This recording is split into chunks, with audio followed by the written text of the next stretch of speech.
Meron po bang ibinigay sa atin ng Panginoon sa 2024? May binigay pa sa ating word ng Panginoon? Amen pa ba tayo doon? O lumaki lang po yung ating tiyan? Kasi sa dami po ng fiesta, sa dami ng kainan dito, kainan doon, sa dami po ng ating pinuntahan, narapat lamang po na magpasig ulit tayo. Kasi tumataas na naman po yung ating mga kilo. But ang ating pong focus sa ating pong prayer and fasting is napakahalagang bagay po. Alam ko po, mapalad po tayo dahil sa church na to ay itinuturo po ang ating pag-aaral ng fasting and prayer. Hindi lang po siya tinuturo, kundi sinasabuhay po natin. O nagkakaroon po tayo application. Ano po tayo doon?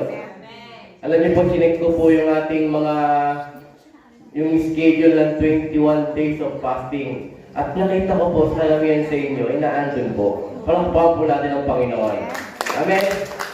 Kaya po kung mga hindi po kayo nakalista pa o gustong dagdagan niyo pa po, is napakahalaga po ng ating pong pinagpapasing and prayer. Ito po yung ating goal.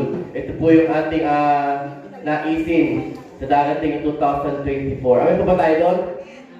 Na hindi lamang tayo liliban sa pagkain o hindi lamang tayo kakain, kundi nag-aaral tayo ng salita ng Panginoon. Amen ba tayo doon? Amen! Kaya kapag tayo nagpa-fasting, i-fasting nyo na ninyo marites ninyo. Wala na po dito yun. Amen ba tayo doon? Mukhang mahina po yung amen pagdating doon. Amen! Mukhang meron pa ba? Amen! Alam niyo po, nung day of December 31 is nakawalian po ng aming pamilya, kami po, na bago mag-end ng 2020 o bago mag-switch ng another year, is nagpe-pray po tayo ng papasalamat ng 2023, yung mga nakalipas na taon, at haharapin ng susunod na taon. Sino po gumagawa nun? O busy-busy lahat?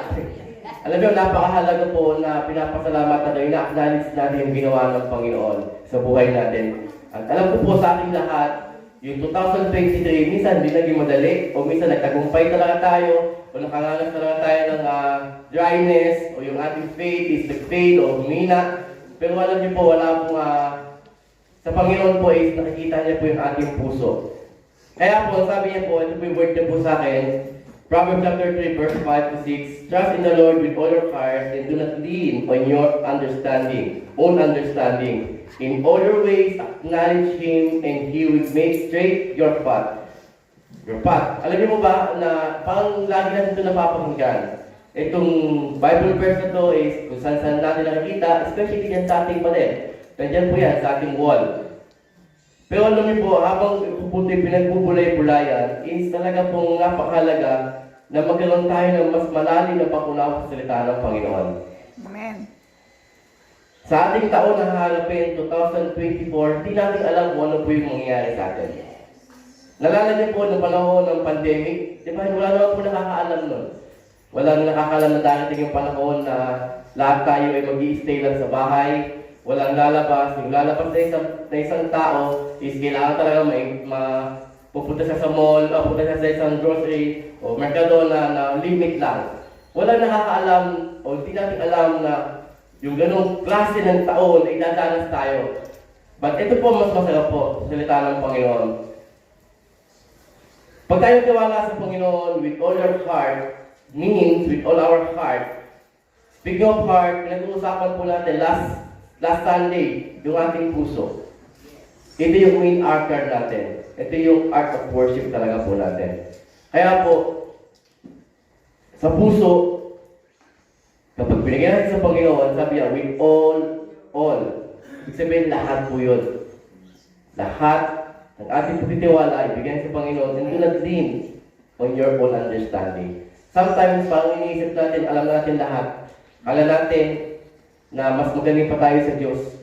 Na kapag hindi sinagot yung prayer natin o prayer request natin, bakit pa ang unfair mo? Sila Lord, naging maganda yung 2023 nila, bakit kami hindi? Pag alam niyo po, everything happened for a reason. Sa ating lahat po yun.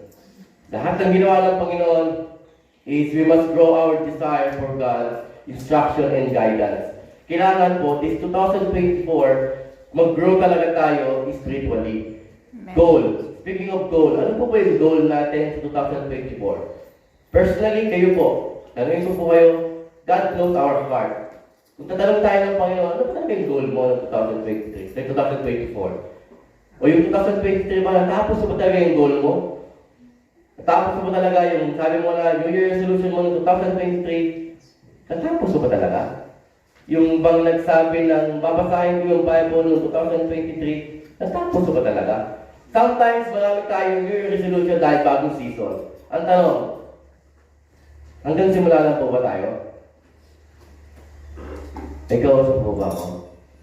I want to encourage you mga kapatid. Gusto ko po i-encourage po tayong lahat na yung ating buhay pananampalataya, o even in general po, kahit sa pagluluto, kahit sa pagtatrabaho sa garden, paglilinis ng swimming pool, in any, kahit sa pagdadrive na kapag hanggang start lang po tayo, hindi po tayo makakarating dun sa ating pupusahan. New Year, new start, new season. Pero po, encourage ko po sa inyo, hanggang end, hanggang matapos. Finish the race. Amen. Kaya nga po, sabi sa Philippians chapter 3, verse 13 to 14, Brother and sister, I do not consider myself yet to have taken hold of it. But one thing I do, forgetting what is behind and straight toward what is ahead. Press on toward to the goal, to win the prize which God has called me heavenward on Christ Jesus. Alam niyo po mga kapatid, gusto po kayo gawa ng isang encouragement, na simpleng encouragement na ito po. Ang goal po is nagpa-partner po yan sa akin na parang kayo, sino nakakalam ng basketball? Sino nakakalam ng laro basketball? Ganito lang po yan. Kahit complete uniform ka, napakaganda ng bola, napakaganda ng court, napakagaling na referee, kahit kung referee pa yan. Kahit napakadaming audience, daming fans,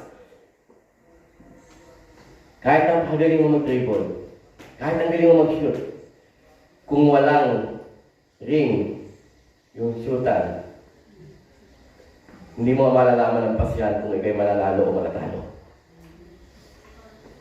Goal. Kapatid, 2024 na po. Magkaroon po tayo ng goal. Hindi ibig sabihin, hindi mo natapos yung goal mo 2023, you are low, tapos ka na, talo ka na. Hindi po. Ang ibig sabihin lang po nun, may kailangan kang patapusin. Kaya kung may goal ka this year, 2024, especially, sama mo yung spiritual, sama mo po yung ating church. Amen. Ano ba tayo doon? Sama mo sa prayer mo yung ating mga pastor, leadership.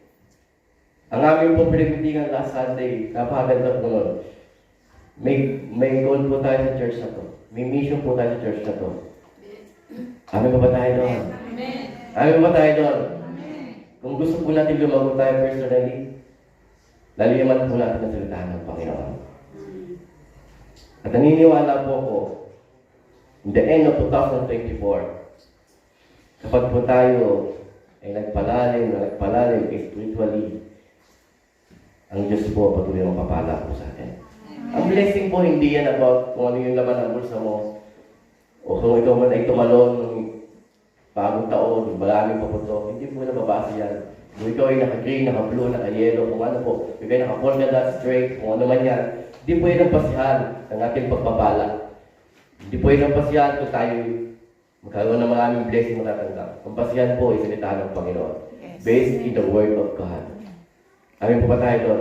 At if you nakapandasyon ka sa salita ng Panginoon, whatever it takes na hanapin natin 2024, God is with you. He will never leave you, never forsake you. Palakpakan mo natin ang Panginoon.